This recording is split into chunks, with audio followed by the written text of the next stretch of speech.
the converted activity of this electrical, we take this electrical activity from the neuron, and then we convert this into a sound signal.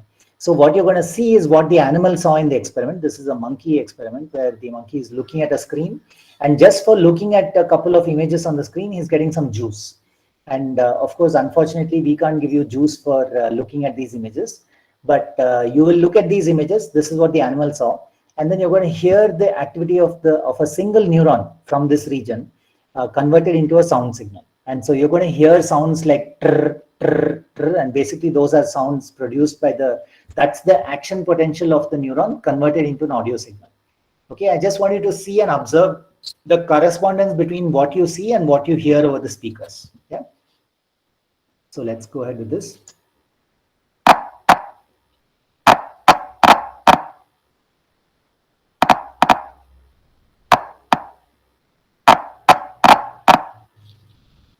Yeah. So I hope all of you heard the audio as well. Yes, sir. Yeah. So what did you hear? I mean, what do you think this neuron is responding to?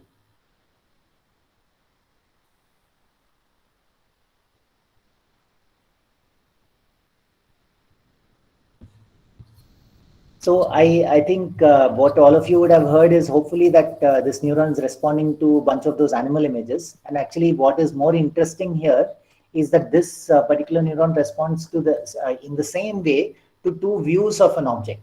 So whether the object is in a sideways view or sort of pointing towards you, it didn't matter. The neuron is responding the same way, right? I hope you all heard that. Yeah. Yes, sir.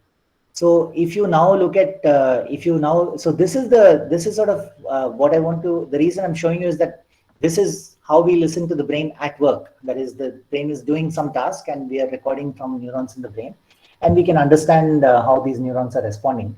And something you might have noticed is that the way in which we recognize objects despite their changing viewpoint is exactly how these neurons are responding. And so we have come to realize that the activity of neurons in this part of the brain is important for recognition, and this is how you recognize objects despite the fact that they change in their viewpoint. Okay, so this is sort of a very brief overall picture or big picture about our lab at IISc. Our core in question that we want to understand is how the brain solves vision, and we do a number of different types of experiments to understand how the brain solves this problem. And so one direct way is to actually, we test perception in humans. Very often we are doing experiments on human participants. So we bring them to the lab, or nowadays we do these things online. So any of you is welcome to participate. Please do get in touch if you want to participate in some of our experiments. And basically the task is usually to just look at something on the screen and respond, or using a key press, you respond to something on the screen. And then by looking at the time taken for you to respond, we will be able to infer, what's happening inside your brain. Okay, another way that we do this is actually do brain imaging. We take people to the scanner, and in the MRI scanner, they are made to look at images, and then we can record the regions in the brain that are responding to these particular images, and then we understand what's going on. Yeah. Then the third way is to actually record from single neurons in the monkey brain. And this is an example that I just showed you. And a kind of fourth way is to compare with computer vision models and try to figure out what is different between our brain and how computers see things. Okay, so let's come back to the first kind of question that I showed you in the beginning, which is the question of, how does our brain actually recognize distorted letters? So this was the example I showed you. And I want to actually bring an analogy to the fact that, I mean, if you think about it, why is it such an easy task for us? Well, part of the reason why this task is so easy is because our brain is anyway good at handling distortions of objects. See, for example, when you have these objects here, the object is rotating in the viewpoint, and basically it's getting distorted in some way. So the brain has anyway figured out some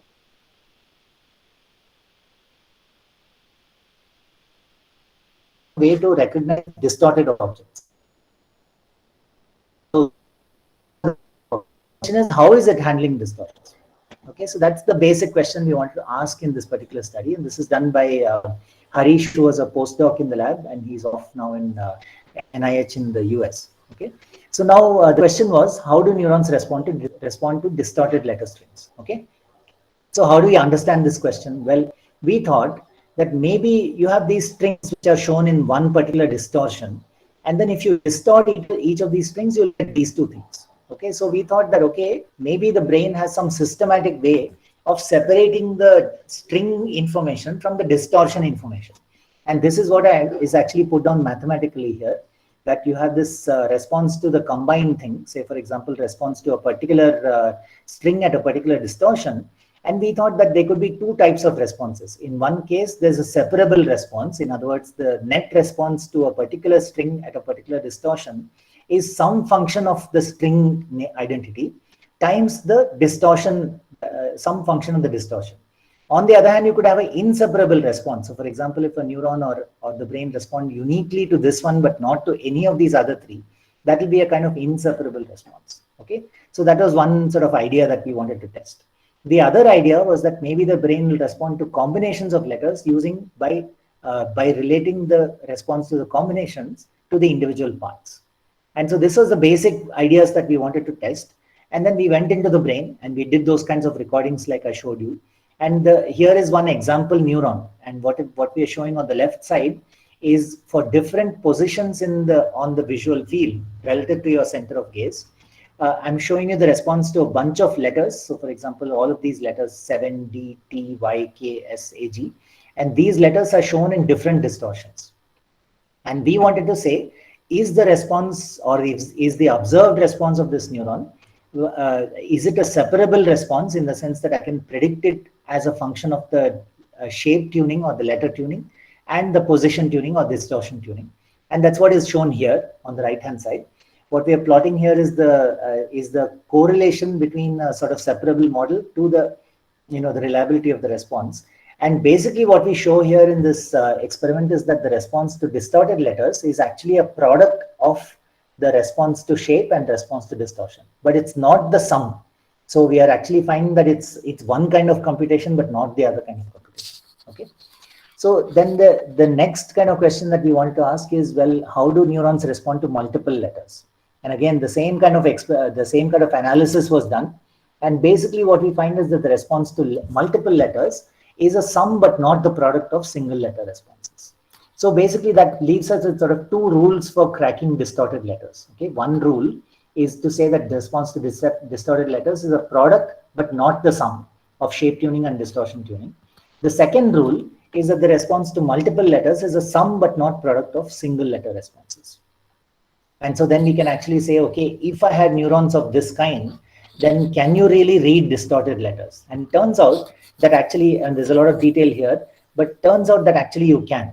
And if you basically take neurons which have this kind of rule, they will be able to read and understand distorted letters. So basically, to summarize the overall conclusion of our study, well, how does the brain crack distorted letters or these captchas?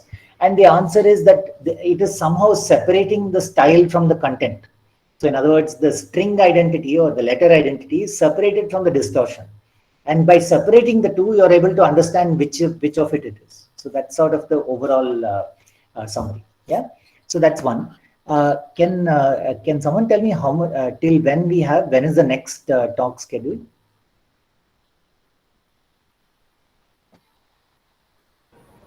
Sir, it is at 2:45. At 2:45. Okay. Yeah. So so this was one study where we tried to look at, excuse me, sir, but we'll also have your question and answer session, so it will be better sure. if we wind up at 2:30. Yeah, sure. We can do that. Yeah. So now we've done this one study where we looked at neurons in the brain, and then using the response of neurons in the brain, we try to understand the rules by which they respond to distorted letters. Okay. So now we wanted to go to the next level, which is how do we read words? Okay. And this is actually studies done by former PhD student of mine, Akash Agarwal, and Professor Hari from our electrical communication engineering department. And so just to give you a little bit of broader picture overview, if you think about reading itself, it's an amazing cultural invention, right? Because we are able to transmit all kinds of complex ideas using just symbols and letters. And for those of you who are interested, I strongly recommend reading this book called Reading in the Brain. And it talks about how various kinds of studies that have been done to understand how we read.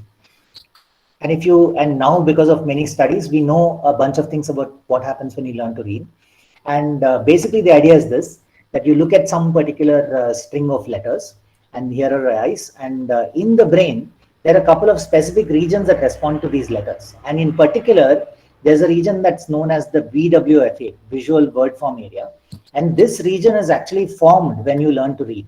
Okay, it's an entirely new visual area. It's created in your brain as a result of learning to read, and it responds to letters of the languages that you know, and it doesn't respond to other objects and scrambled words and so on.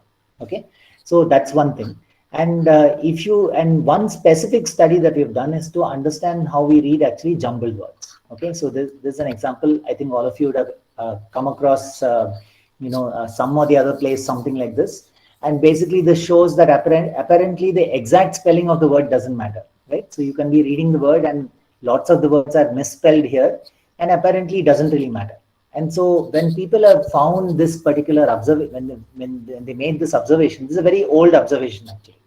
And turns out, just like all the WhatsApp and Facebook forwards that we receive, this is actually not according to research at Cambridge University. It's just a well-known fact about the way we read letters and words. Okay, so now the question is, how is it that you're able to read letters and words like this? And actually, there have been a number of different explanations in the literature. So, for example, there's a bunch of factors. So people have thought that, for example, this is easy to read because it's a smaller number of exchanges of the letters, and here the word is jumbled even more, and therefore you can't read it so well. We've also found that if you transpose the first two letters, it's not. If you transpose the first two letters, it's hard to read. If you transpose the middle letters, it's not so hard to read, and so on. So there's a bunch of factors that people have actually thought about and said that maybe these are factors that influence how long you take to read a jumbled word. Okay, and what we wanted to understand in our lab is to say, well, maybe a lot of this is just visual processing. Okay, the question is, how can we measure visual processing? And because when you look at a word, you'll be trying to read it and trying to understand it with your language regions and so on. So when I look at a word, how do I measure purely visual processing, right? And we took advantage of a paradigm that everybody that's very common in nature, and this is the paradigm of visual search. Okay, so just to give you an example of this, I'm going to show you a complex scene, and there's a snake hidden in the image, and I'd like you to raise your hand if you actually find the snake.